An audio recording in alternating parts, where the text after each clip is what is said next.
కాంగ్రెస్ ప్రభుత్వం బాగానే ఉంది. బాగానే ఉందంటే ఎట్లా బాగుంది? ఉదాహరణకు ఒక్క రైతు బీమా, రైతు రుణమాఫీ అన్నాడు కదా, రుణమాఫీ చేస్తున్నది సరే చారన్న రూపాయల ఆటన మందం అయిందో ఏమో కావచ్చు. 2 లక్షలు అన్నాడు మాఫీ. 2 లక్షలు అన్నానికి మాఫీ అని చెప్తే ఏమవుతుంది? నువ్వు కార్డు పెట్టావు సంతోషం, రేషన్ కార్డు కట్టుకున్నావు, మనం పెట్టుకున్నప్పుడు రుణమాఫీ అన్నప్పుడు కార్డు కట్టావు కదా, 2 లక్షలు మాఫీ నీకు కన్నా మిగతా కట్టుకోబోయే అంటే ఏమవుతుంది? ఎట్టగా పెనుగలు పెట్టి కార్డు కట్టిరు. ఆయన మనీ గెలిచేటప్పుడు కార్డు కట్టని ఇస్తా, లేకుంటే ఇయ్యను 2 లక్షలు అని అనొచ్చు కదా. అంటే వీళ్ళంతా బ్యాంకులు తెచ్చుకోరు కదా. బ్యాంకులో మనం ఏంది మన భూమి పెట్టి వాడు మనకు ఇస్తుండేవారు మేనేజర్. రేషన్ కార్డు లేని వాళ్ళకి కూడా రేషన్ కార్డు ఇస్తున్నాడగా. నిన్నమన్నా తయారైనంటారు, ఇంకా ఇయ్యలే రేపు ఇస్తానంట. సన్నబియ్యం అంటే రేపు ఒక నుంచి అంట, సంక్రాంతి కన్నా సన్నబియ్యం అంటే ఒక నుంచి అంట. సరే టైం అటు ఇటు ఉండొచ్చు అవ్వచ్చు. ఇంకా రేషన్ కార్డు ఇంతవరకు గది లేదు. ఇంక ఇస్తా అంటుండు, ఇంక ఇస్తాడేమో. ఎక్కడ పోయి మళ్ళా ఏ ఎలక్షన్లు వచ్చో దాని ముంగలే హామీలు ఇస్తూనే ఉంటారు. జనం ఎక్కడ గుంపు మన కూరగాయలు అనేది ఆలోచిస్తారు. మరి ఎట్లా ఉంది ఇప్పుడు ఎలక్షన్లు వస్తున్నాయి, మళ్ళీ సర్పంచ్ ఎలక్షన్లకు ఊర్లలో ఎట్లా ఉంది పరిస్థితి? మళ్ళీ కాంగ్రెస్ కేసేటట్టు ఏమైనా ఉందా, లేకుంటే వేరే ఏమైనా చూస్తురా? చెప్పాను బట్టి ఏమంటారు సార్, ముఖ్యంగా నీకు ఇంద్రం మిల్లు వస్తా అంటే ఆమె ఆశపడి, నాకు ఇంద్రం మిల్లు వస్తే నాకు ఆశపడి బాయిల పడ్డాడు కడుపు కిందకి ఆడుకుంటుంటాడు. కానీ మన తను కడుపు కింద గుంస్తాడా? ఈమె ఇంటి ఇప్పుడు దాకా ఇంతసేపు రన్ చేస్తుంది. నేను ఇంటికి పోగానే వాడు రాగానే ఎంతో ఉంటాడంటే రేపు నాకు ఇల్లు ఇస్తాడో ఇయ్యాడు అని మళ్ళీ ఆయనకే సపోర్ట్ చేస్తారు. ఎందుకంటే రేపు ప్రభుత్వం ఎక్కడుందో అక్కడనే సపోర్ట్ ఇస్తారు చాలా మంది నాకు తెలిసిన కాడికి. ఎందుకంటే ఇప్పుడు ఉన్న గుంపు అంతా రేపు పొద్దున్నే ఏమంటుంది, రేపు ఆడొచ్చి ఇంట్లో అది ఆయన ప్రభుత్వం ఉందిరా, మన ఆయన ప్రభుత్వం లేదురా అనేది ఒకటి ఆలోచిస్తారు. కానీ అది కాకుండా ఏ ప్రభుత్వం అన్నా కానీ ఏదైనా కానీ ఖచ్చితంగా మనిషి మాట ఇచ్చినట్టు మాటకు ప్రాణం అనేలాగా మాట్లాడవద్దు. ఆ మాటతో పాటుపాడు ఇంకా 10 ఏళ్ళు గెలువు, దానికి తప్పు కాదు. ఎందుకంటే మాటకు పాటుపడి నువ్వు ఇస్తాను హామీలు ఇచ్చి ఖచ్చితంగా ఈ మహిళలను మొత్తం ఒక సంతోషం పెడితే మహిళలు ఎంత ముందుకు వస్తే ప్రభుత్వం అంత ముందుకు ఉంటుంది. దాన్ని ఓనర్ కనిపెట్టి దాన్ని పనిచేసి ఇంకా 10 ఏళ్ళు గెలువు. కానీ ఈ అనుకున్న హామీలు మొత్తం ఇచ్చి గెలువు. ఎట్లా ఉంది ఇప్పుడు 6 గ్యారెంటీలు అని చెప్పిండు, అన్నీ అయిపోయినట్టేనా? ఏమిస్తాడు ఆయన? అన్ని అయిపోయినట్టే. ఏమిస్తాడు? పింఛన్ ఇస్తలేడు సరిగా, పాల బిల్లు 4, 3 దాపెట్టుకుంటాడు, 1, 2 ఇస్తుంది. ఏమిస్తున్నాడు? అన్ని ఇస్తున్నా అని చెప్తుండు. మీకు 2500 ఇస్తున్నాడ. నోటి మాటలే ఉన్నాయి కానీ ఏం లేవు. నోరి మాటలే ఉన్నాయి, ఇచ్చేది ఏం లేదు. ఆయన పెద్ద రూబాపే ఉంది కానీ ఇచ్చేటట్లేదు, చేసేటట్లేదు. ఏ మనిషి ఎప్పుడు చేస్తారో, ఏ మనుషులు ఎప్పుడు బతికినిస్తారో చెప్పలేము అని. అసలు ఆడవాళ్ళకు 2500 ఇస్తుండు. 500 లేవు, 2000 లేవు, 3000 లేవు అని మాటలు పొగనాలకు ఉన్నట్లు అని కొడుకోడు. అట్లా మాటలు చేసి గెలిచిండు. నవ్వుకుంటా వచ్చి ఇప్పుడు అందరికి ఏడిపిస్తుండు. వాడుకోవాడు ఏం చేసిండు నాయన? ఏం చేయలేడు. బస్సు ఫ్రీ పెట్టలే, ఏది లేదు. బస్సు ఫ్రీ పెట్టండి. ఫ్రీ ఉన్నాయి ఖాళీ. బస్ ఫ్రీ ఉంటే అయిపోతుందా? బతికేది ఎట్లా? మేము బతికేది ఎట్లా? బస్ తోటే బతుకుతామా? 10 జగల కూలికి పోతాం. 100 రూపాయలైనా ఇస్తాం కిరాయి 100 రూపాయలైనా ఇచ్చి పోలేదా? ఆయన పిరి ఇస్తేనే పోయినామా? ఒక బస్ పిరి చేస్తున్నాం. ఎన్ని దాంట్లో తెగించుకొని తింటుండ ఆయన. ఎన్ని దాంట్లో తింటు? మహిళలందరినీ కోటీశ్వరాలని చేస్తా ఉంటున్నాడు. ఏడ చేసిండు? ఏ ఊర్లో చేసిండు? మరి చెప్పలేరా? ఎవరైనా చెప్తలేరా చేసినని? ఎవరు ఏం చేయలేడు. కేసీఆర్ అయినా జర నెలకు కరెక్ట్ పింఛన్ ఇచ్చేది. ఇస్తలేడా ఇప్పుడు? పెన్షన్ 4000 ఇస్తుండు. 4000 ఏడ ఎవరు ఇస్తుండు? ఎల్లంచ కొడుకు ఇస్తున్నాడు. ఏడ ఇస్తుండు? ఎవరికి ఇచ్చిండా? ఎవరికన్నా ఇచ్చిండా? అడిపి ఎవరికి ఒకరు అవే 2000 ఉన్నాయి. 4000 పెన్షన్ ఇస్తానంటేనే ఓట్లు వేసింది మీరు అందరూ. అట్లా చేసే మరి గెలిచిండు.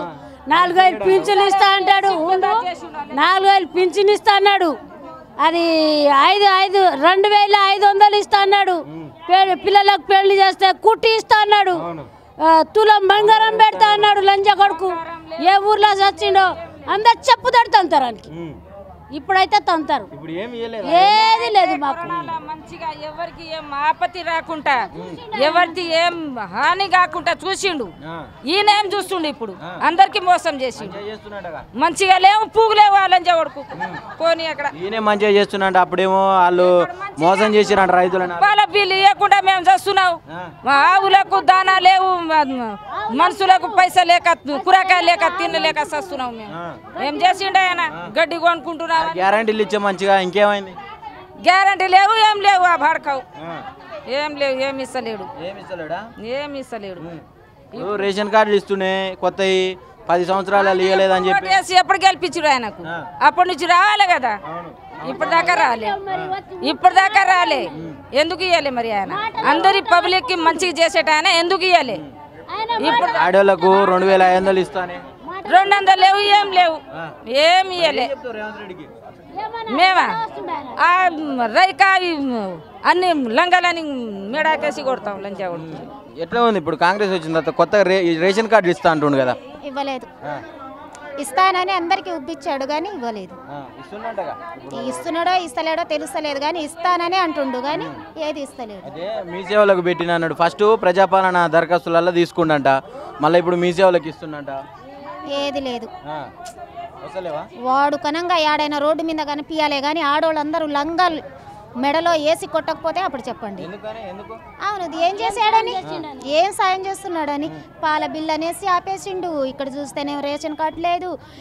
ఇప్పుడు పిల్లలకి స్కూటీ ఇస్తా అన్నాడు, అది లేదు.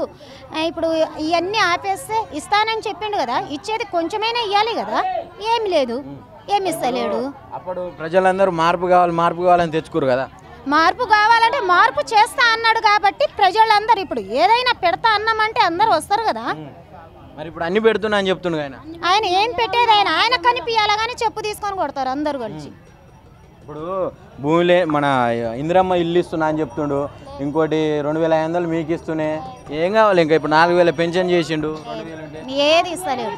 మాకైతే ఏది రాలేదు, మాకైతే ఏది ఇచ్చినట్టుగా లేదు. ఆయన వచ్చి అడిగాడే అనుకో ఓటు, అందరూ కారం పొడి తీసుకొని కళ్ళల్లో వేసి మరీ కొట్టకపోతే అప్పుడు చెప్పండి. ఇప్పుడు రుణమాఫీ చేసే 2 లక్షలు, రైతు బంధు ఇచ్చే కొంతమందికి చేయలేదు, కొంతమంది లేదు, కొంతమందికి ఇచ్చాడు, కొంతమందికి ఇవ్వలేదు. 1 ఎకరం వాళ్ళకి ఇచ్చాడు, ఇంకా మిగతా వాళ్ళకి వేయలేదు. మీది ఇక్కడనేనా? ఏ ఊరు మీది? మాది ఇక్కడే. మరి ఎట్లా ఉందంటే ఇక్కడ గతంలో కొంత నీళ్ళ ప్రాబ్లం ఉండే అప్పుడు వెనకట, అంటే తెలంగాణ కంటే ముందల కేసీఆర్ వచ్చిన తర్వాత కొంచెం పోయినాయని చెప్తారు. మళ్ళీ ఇప్పుడు పరిస్థితి కాంగ్రెస్ వచ్చినాక ఎట్లా ఉంది? ఇప్పుడు అంటే కేసీఆర్ నీళ్ళే తాగుతున్నాం, ఈయన ఇచ్చింది మాకేం లేదు. కేసీఆర్ ఇచ్చిన నీళ్ళే మేము వాడుకుంటున్నాం. లోన్లు అనేది మాఫీ చేయలేదు, పింఛన్ అనేది ఇస్తలేడు. ఇప్పుడు ఇవన్నీ చాలా ఇదిగా ఉంది కానీ ఆయన చేసింది ఏమి లేదు. ఇక్కడ ఫైనల్గా ఆయన కనిపించాలా కానీ చెప్పు తీసి కొడతాం. తప్పకుండా చెప్పు తీసి కొట్టకపోతే అప్పుడు చెప్పండి. ఏముంది, మొత్తం ఆగం చేస్తుండే, వచ్చేది ఏం లేదు. కాంగ్రెస్ వల్ల చాలా లాస్ అయిపోయినాం. ఏమైనా చెప్పుకోవాలంటే బాధ అనిపిస్తుంది. మాకు లాభం అనేది అస్సలు ఏం లేదు కాంగ్రెస్ వల్ల. మీకు 2500 ఇస్తుండగా అమ్మ మంచిగా. ఎవరు ఆయన? ఒక్కసారి ఆయన బ్యానర్ గిట్ట చెప్పు మెడ కట్టేద్దామని అనిపిస్తుంది మాకు. ఆయన 2500 లేదు, ఏం లేదు. ఆయన చెప్పిన మొత్తం మాయల మాటలు చేసి దోపిడీ చేసిండు ఆయన. ఒక తులం బంగారు ఇస్తా అన్నాడు, కుట్టి ఇస్తా అన్నాడు, ఏమి లంచ కొడుకు మా అంతా ఓటు చేసుకొని పెద్దగా అయిపోయినాడు. ఆవుకు పెడతా అంతే దానం లేదు, పాల బిల్లు వస్తలేదు, కాప్ లోన్ కూడా వస్తలేదు. కాప్ లోన్ 2 లక్షల కాప్ లోన్ మాఫీ చేస్తా అంటే మాఫీ కూడా చేస్తలేడు. ఆయన ఏం సాయం చేస్తున్నాడు? ఏం చేస్తలేడు. ఆయన మంచిగా చేస్తున్నాను, నేను రైతులను కాపాడుతున్నాను, మంచి చేస్తారు, ఎవరు అంటలేరు. ఏ సీఎం అంటలేదు, సీఎం లేదు, గీఎం లేదు, అందరికి మోసం చేస్తున్నారు పబ్లిక్. ఆయన పెద్దగా అయిపోయినాడు, ఎవరికి జాబ్ ఇస్తున్నాడు, ఎవరికి జీతం ఇస్తున్నాడు, ఏం చేస్తున్నాడు? ఆయనగా పెద్ద అయిపోయినాడు. మా హౌస్ వస్తుంది, మనుషులు వస్తున్నారు, దానం లేదు, బిల్ లేదు, ఏం లేదు, సాగదే ఉంది మరి. ఎట్లా అనిపిస్తుంది మరి? ఇప్పుడు గతంలో ఉన్న సీఎం ఎట్లుండే, ఇప్పుడు ఎట్లా? ఆడికిడికి న్యాయంగా చెప్పుకోవాలంటే కేసీఆర్ బెటర్ అతని కంటే. గోల్డ్ లోన్ మంచిగా ఇది చేసినాడు, మాఫీ చేసినాడు, ఆయననే మంచోడు.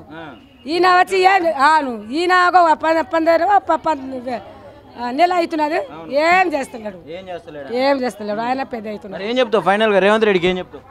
రేవంత్ రెడ్డి చెప్పాలంటే మాకు అస్సలు అవసరమే లేదు, అస్సలు అవసరమే లేదు. ఎట్టుపోయి మనకు మార్పు కావాలని చెప్పి తెచ్చుకోరు కదా, మార్పు కావాలని ఓట్లు వేసారు కదా. చెప్పిండు కదా ఆయన, ఇట్లా మాయల మాటలు చేసి మనుషులకు మోసం చేస్తాడని తెలియలే కదా. ఆయన మాట మీద నిలబడతాడని మేము ఆయన మీద హోప్ తోని తీసుకున్నాం కానీ ఆయన మళ్ళీ మాకు రిటర్న్ ఇట్లా మోసం చేస్తాడని మేము అనుకోలేదు. ఆయనతోటి మాకేం అవసరం లేదు, కానీ మాకు పాల బిల్లులు కంటిన్యూ పెడితేనే అదే సరే. మా కష్టాల నుంచి ఆయన వేరే సేఫ్టీ చూసుకుంటుండు. ఎప్పుడెప్పుడో బాకీలేమో మా పాల బిల్లులు ఆపేసుకొని ఆయన వచ్చి సేఫ్ చేసుకుంటుండు. మరి మాకు వచ్చేది ఏముంది? రిటర్న్ మాకే లాస్ చేస్తుండు ఆయన. దాంట్లో మాకు వచ్చేది ఏం లేదు అసలు. మరి ఇప్పుడు ఎలక్షన్లు వస్తున్నాయి, మళ్ళా మన సర్పంచ్ ఎలక్షన్లు ఎట్లుంటున్నాయి ఊర్లలో? మాకు న్యాయం జరిగినా జరగకపోయినా మేము బీఆర్ఎస్ పార్టీకే ఇప్పుడు ఓటేసేది. అది రాని పోని మాకు కాంగ్రెస్ ప్రభుత్వంతో మాకు అవసరమే లేదు.